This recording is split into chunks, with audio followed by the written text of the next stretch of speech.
Sigurisht që unë mund të kem një mendim për shumë gjëra dhe mendoj që kjo është edhe një gjë që është e rëndësishme, që si politikan ti ke mendimin tënd personal, mendimin tënd politik, ke vlerësimin, ke idetë e tua. Por, duhet të përmbushësh gjithashtu edhe rolin tënd institucional.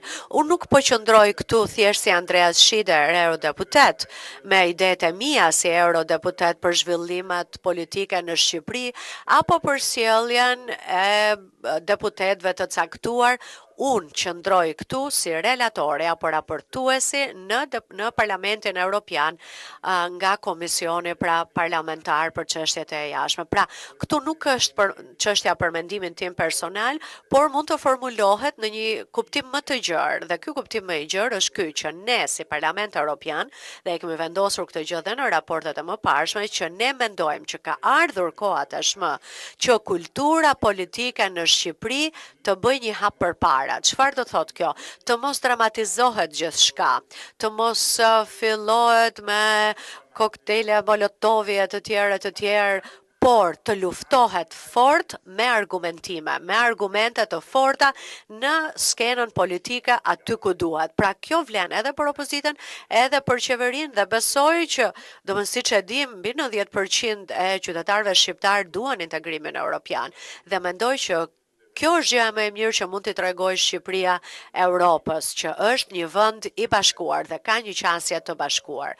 Dhe unë mendoj që bashkëpunimi brenda kuvendit për disa çështje po ecën goxha mirë, për shembull mësova kohët e fundit edhe që ka unanimitet për disa çështje të politikës së jashtme dhe do të uroja shumë dhe do të doja shumë që edhe çështjet të tilla europiane të sjellin edhe ndryshimin e kulturës edhe në çështje të tjera. Pra, përmirësimi i kulturës politike është njëra gjë.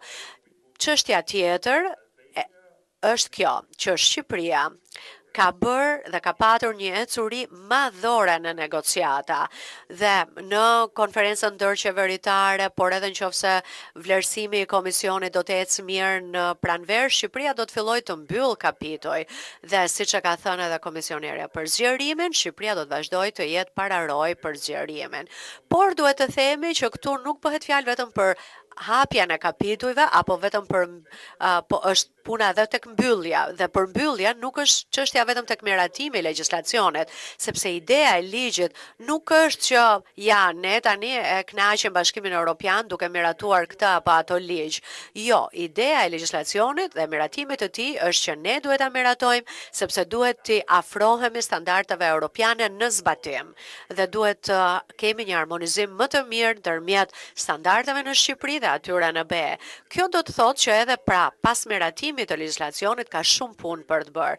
Dhe kjo më duket goxha mirë, shumë mirë. Pse? Sepse Shqipëria ka vendosur që të jetë e vetëdijshme dhe të përkushtohet reformave, sidomos për luftën kundër krimit organizuar, që përpara 10 vitesh Shqipëria ka ndërmarrë hapin e pa precedent pra që të bënte rivlerësimin e gjyqtarëve dhe të prokurorëve.